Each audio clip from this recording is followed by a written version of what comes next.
Basic concept of science में आप सबका स्वागत है। बच्चों, आज का हमारा जो टॉपिक है वो है बच्चों कक्षा 12 के बच्चों के लिए है वैद्युत क्षेत्र, इलेक्ट्रिक फील्ड। ये आपको आज बताना है। तो बच्चों, सबसे पहले जो है मैंने इससे पहला भी जो टॉपिक था कूलाम का नियम, आवेशों का क्वांटमीकरण, कंजर्वेशन ऑफ चार्ज, ये आपको इससे पहली वीडियो इस चैनल पर बना रखी हैं।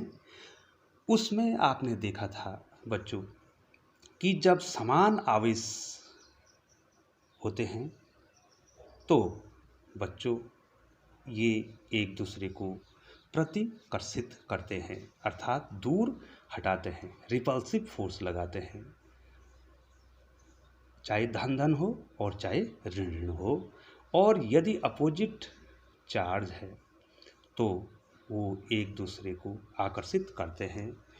और इस बल का जो परिमाण है उसको हमने आपको बताया था कूलाम के नियम से, हमने बताया था कूलाम फोर्स, इलेक्ट्रोस्टैटिक फोर्स हमने बताया था। इसी को मैं पहले डिस्कस कर दूं बच्चों। ये आवेश क्या कर रहे हैं, या तो आकर्षित कर रहे हैं या तो प्रतिकर्षित कर रहे हैं। ये इस बात पे निर्भर कर रहा है बच्चों कि आवेशों की प्रकृति क्या है, अर्थात वो एक जैसे हैं या अलग अलग हैं। अगर एक जैसे हैं तो वो एक दूसरे को दूर हटा रहे हैं, और यदि विपरीत हैं तो एक दूसरे को क्या कर रहे हैं बच्चों, आकर्षित कर रहे हैं। अब मान लीजिए जो है ये जो हमने आवेश ऊपर लिखे हैं, तो कोई सा भी एक आवेश को क्या लिख देते हैं बच्चों, Q1, और एक आवेश को क्या लिख देते हैं बच्चों, Q2 लिख देते हैं, और इनके बीच की दूरी को R लिख देते हैं। बच्चों, मैंने आपको कहा था ये स्थिर बिंदु आवेश होने चाहिए। स्थिर और बिंदु आवेश का मतलब हो गया इतने छोटे होने चाहिए इनका आकार इस दूरी की तुलना में, अर्थात जो मान लीजिए ए है, ये बी है, जो ए बी की दूरी है, दोनों आवेशों के जो बीच की दूरी है उसकी तुलना में इनका आकार नगण्य होना चाहिए। इसलिए इनको स्थिर बिंदु आवेश के, स्थिर तो स्थिर हैं और बिंदु आवेश इसलिए इनको कहा जाता है। ये मैंने आपको इससे पहले की वीडियो में बता दिया है।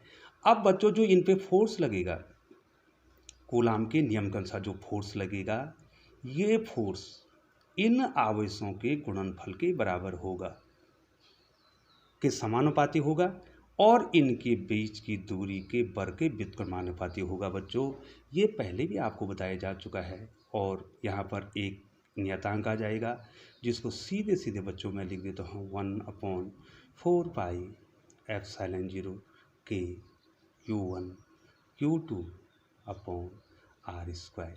और यदि निर्वात है उस स्थिति में इसके का मान 1 हो जाता है, और उस स्थिति में F जो है बच्चों हमारा हो जाता है 1/4 pi epsilon 0 Q1 Q2 upon R²। और इस कांस्टेंट की जो वैल्यू है वो हो जाती है 9 गुणा 10⁹ Q1 Q2 अपॉन R²।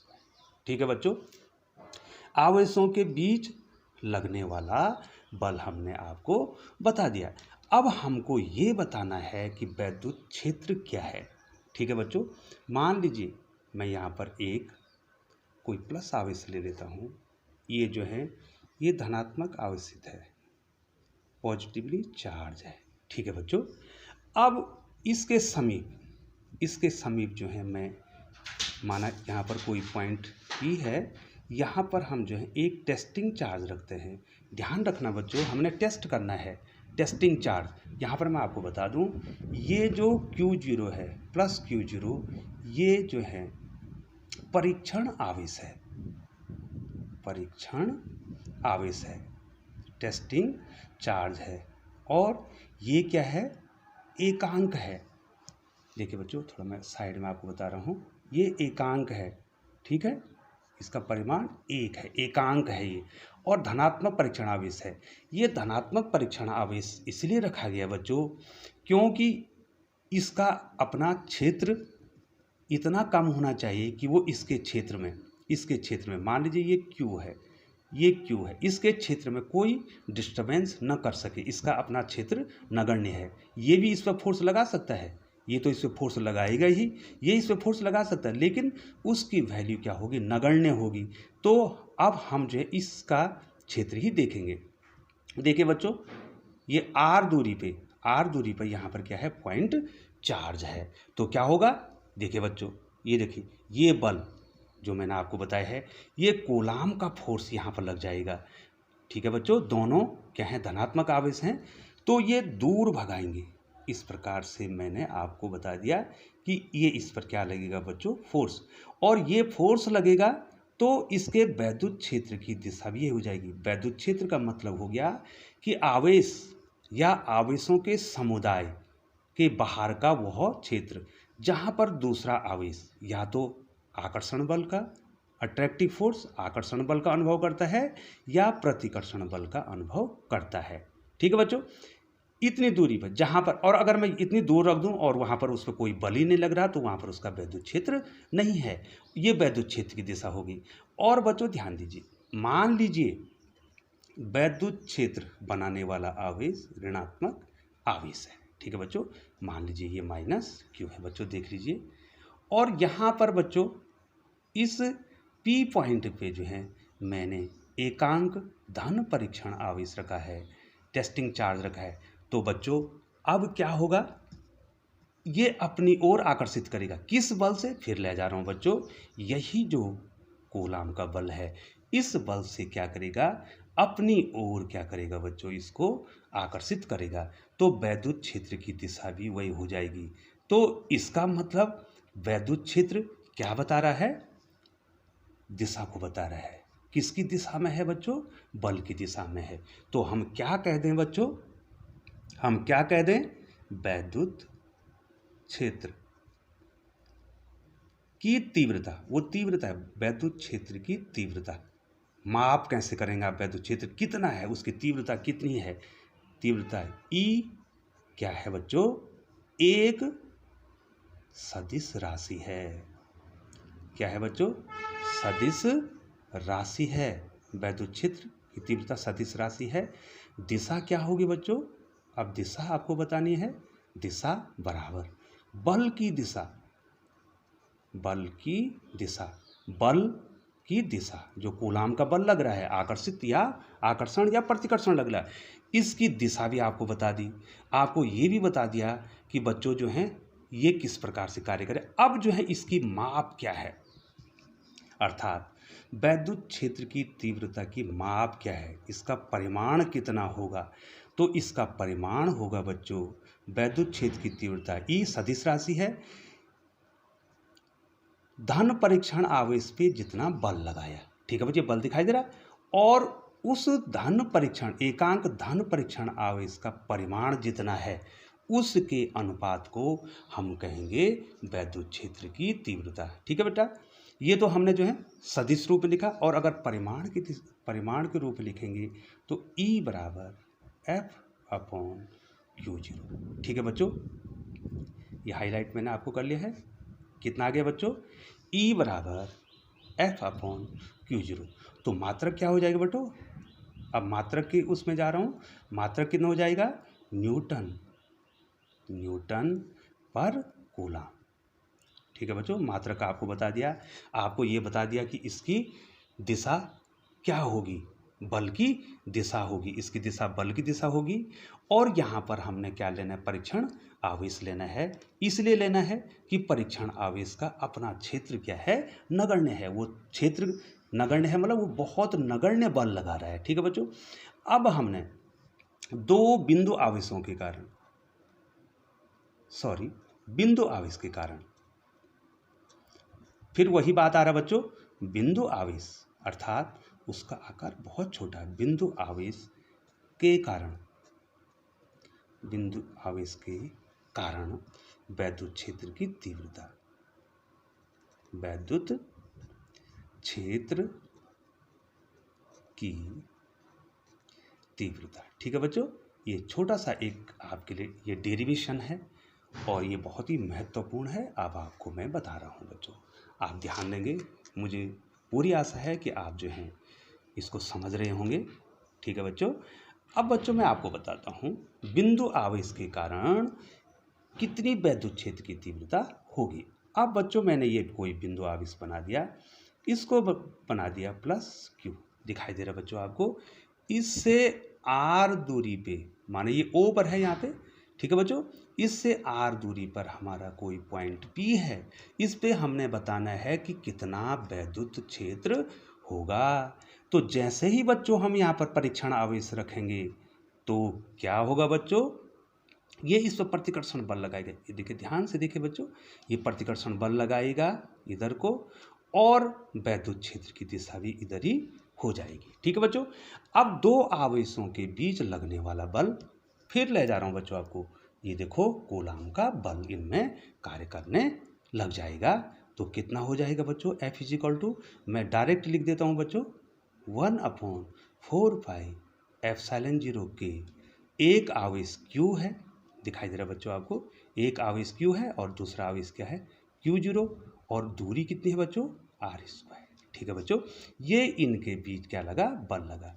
लेकिन वैद्युत क्षेत्र की जो परिभाषा हमें कहती है, E बराबर क्या होता है बच्चों, F/Q0।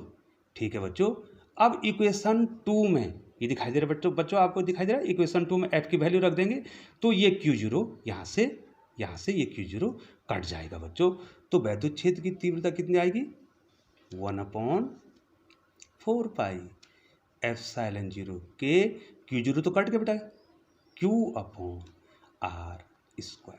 ये मैंने हाईलाइट कर दिया है, ये हो गया है आर दूरी पर हमने वैद्युत क्षेत्र की तीव्रता निकाल दी है। अब बच्चों मैं आपको एक चीज़ इसमें क्लियर कराना चाह रहा हूँ। देखिए बच्चों, अब हम आपको ये बताना चाह रहे हैं कि अगर यहाँ पर प्लस आवेश की जगह पे, ध्यान दीजिए, ये प्लस आवेश है, इसकी जगह पे जो है -Q आवेश हो जाता है। अब आप ध्यान देंगे बच्चों, माना यहाँ पर कोई बिंदु आवेश ये -Q है, कितनी दूरी पर है बच्चों, ये r दूरी पर है। ध्यान दीजिए बच्चों, ये r दूरी पर है और यहाँ पर इस r दूरी पे यहाँ पर कोई पॉइंट क्या है, माना ये O पर है, वही सेम। देखिए बच्चे, यही फिगर यहाँ पर बना रहा हूँ, लेकिन आवेश को बदल रहा हूँ मैं केवल। यहाँ पर जो है P बिंदु पर हमने वैद्युत क्षेत्र की तीव्रता निकालनी है, तो मैंने पॉइंट चार्ज रख दिया है, एकांक धन परीक्षण आवेश रख दिया। अब आपको ये बताना है कि वैद्युत क्षेत्र की तीव्रता बिल्कुल सेम होगी, लेकिन यहाँ पर क्या करेगा बच्चों, ये ऋण आवेश जो है इस पॉइंट चार्ज को अपनी ओर खींचेगा। ठीक है बच्चों। तो वैद्युत क्षेत्र की दिशा क्या हो जाएगी बच्चों, ये वैद्युत क्षेत्र की दिशा अपनी ओर हो जाएगी। ये देखो, ये ई वैद्युत क्षेत्र की दिशा बदल गई, लेकिन परिमाण नहीं बदला है, केवल दिशा बदली है। ठीक है बच्चों। उस स्थिति में वैद्युत क्षेत्र का जो मान है बिल्कुल सेम होगा, लेकिन केवल ये बताएगा कि उसकी दिशा विपरीत है। यहाँ पर कितना होगा, Q/r² ही होगा। ठीक है बच्चों। अब आप हमें ये कहेंगे कि सर अंतर कहाँ पर है, यहाँ पर माइनस चार्ज है बच्चों, दिखाई दे रहा है सबको, ये माइनस है, और यहाँ पर क्या है बच्चों, ये देखिए प्लस है। ठीक है, दूरी भी सेम है, धन परीक्षण आवेश भी वही है, लेकिन बल भी उतना ही लगेगा, लेकिन वो बल जो है उसकी दिशा बदल गई। और वेक्टर में जो दिशा है, जो ऋण है, वो दिशा को बताता है। अर्थात यहाँ पर आपको ऋण नहीं लिखना है, ये ऋण तब लिखना है जब वो अदिश राशि होती। ठीक है बच्चों। यहाँ पर इसकी दिशा ये देखो बच्चों, मैंने इंटेंसिटी यहाँ पर ये बता रहा है, ई की जो दिशा है देखो इधर है, बल की दिशा इधर है। देखो बच्चों, यहाँ पर दिशा क्या है, ये देखो बच्चों, ई की ये फोर्स की डायरेक्शन है, और ये किसकी डायरेक्शन है बच्चों, वैद्युत क्षेत्र की डायरेक्शन है बच्चों। अब हमें आपको ये बताना है कि वैद्युत बल रेखा किस प्रकार से वैद्युत बल रेखा होगी। ठीक है बच्चों, आप ध्यान देंगे इसमें, वैद्युत बल रेखा। नेक्स्ट आपको बताना है इलेक्ट्रिक फील्ड लाइंस, वैद्युत बल रेखा क्या होगी। ठीक है बच्चों। अब बच्चों आपको ध्यान देना है, यहाँ पर हमारा +Q आवेश है। ठीक है बच्चों। अब क्या होगा अगर हम यहाँ पर पॉइंट चार्ज लाएंगे तो ये क्या करेगा, उसको प्रतिकर्षित करेगा और जो वैद्युत क्षेत्र है वो बाहर की ओर हो जाएगा। ठीक है, त्रिज्य रूप में रेडियली क्या हो जाएगा बच्चों, आउटवर्ड डायरेक्शन में हो जाएगा, बाहर की ओर हो जाएगा। जिस प्रकार से गोले की त्रिज्याएं इस प्रकार चलती हैं, ये देखो बाहर की ओर हो गया। ठीक है बच्चों, और यदि हम माइनस लेते हैं, यदि मैं इसको ले लूँ बच्चों, क्या ले लूँ, माइनस क्यू आवेश ले लूँ, तो वो क्या करेगा, रेडियली इनवर्ड, वो जो है अंदर की ओर होगा। वो वैद्युत क्षेत्र का जो दिशा होगी अंदर की ओर होगी और इस प्रकार से जो है वैद्युत बल रेखाएं अंदर की ओर आएंगी इस प्रकार से। ठीक है बच्चों, ये आपको जान लेना है। ठीक है बच्चों, अब नेक्स्ट जो है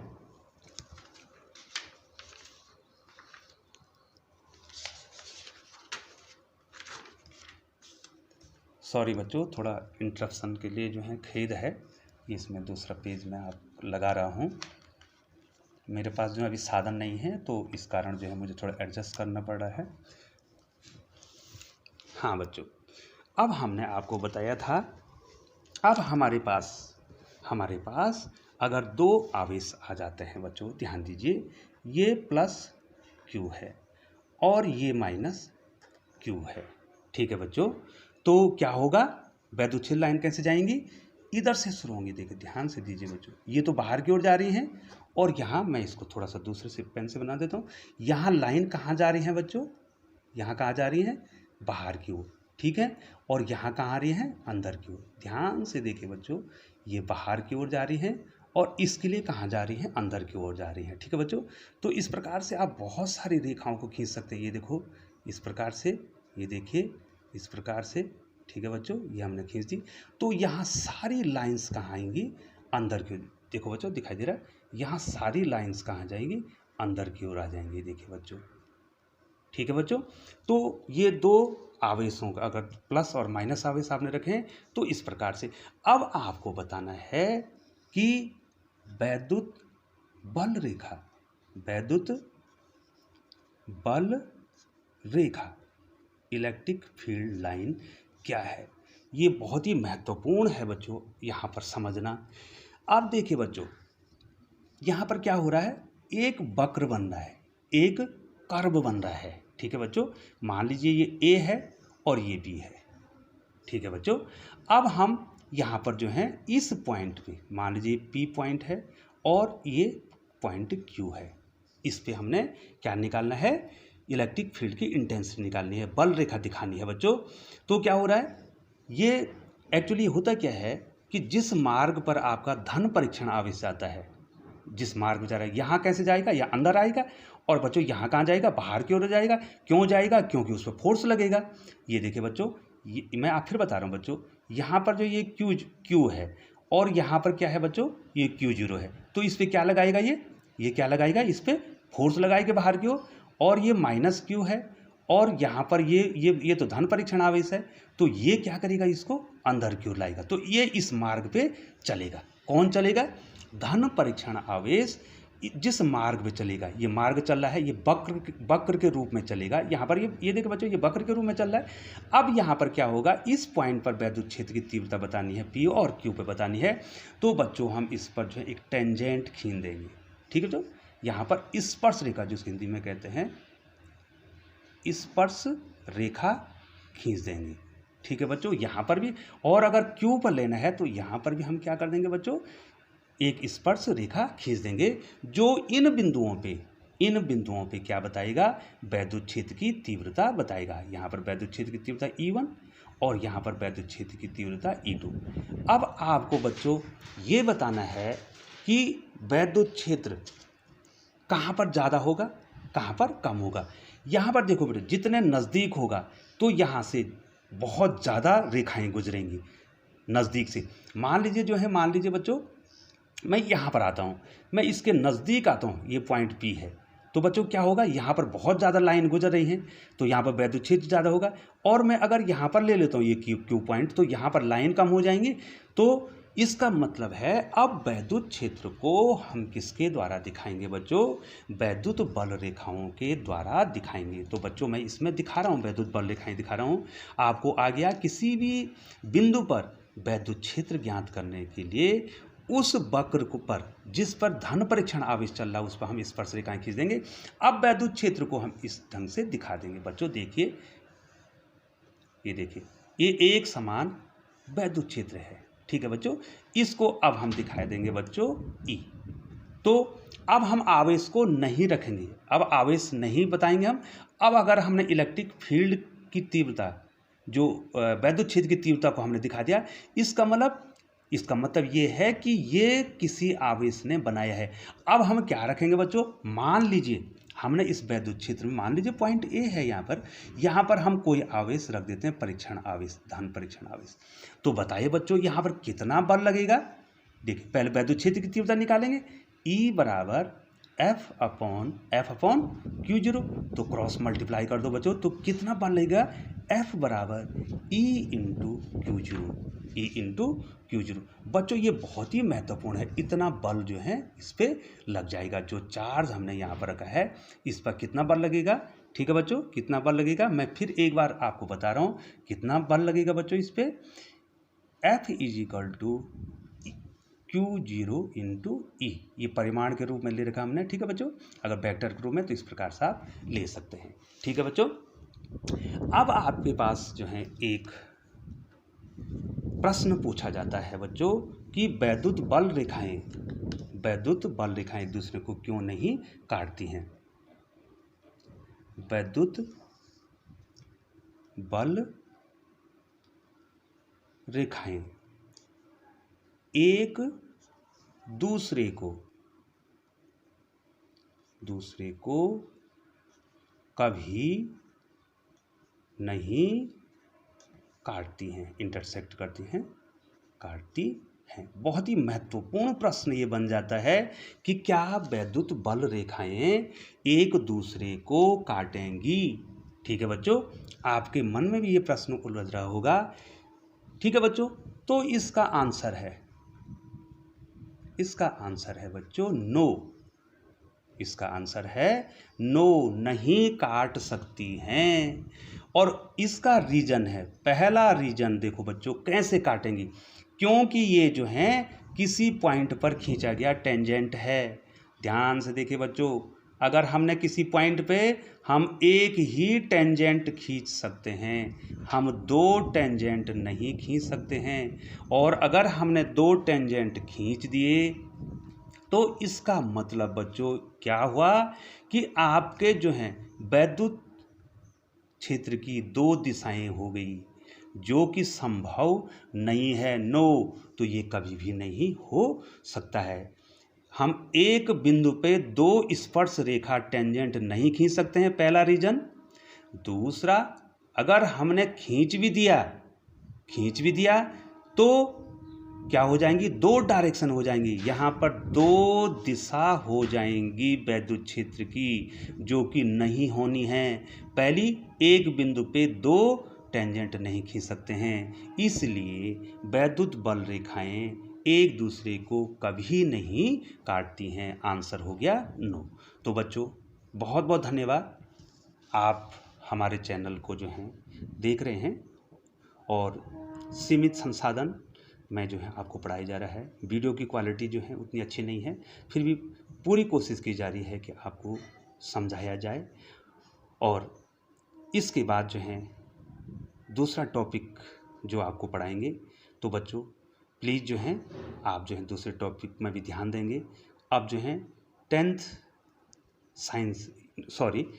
12वीं साइंस के बच्चे हैं, उनके चैप्टर वाइज जो है मैं वीडियो बना रहा हूँ और ये कोशिश कर रहा हूँ कि सरल से सरल तरीके से बच्चों को समझाया जाए।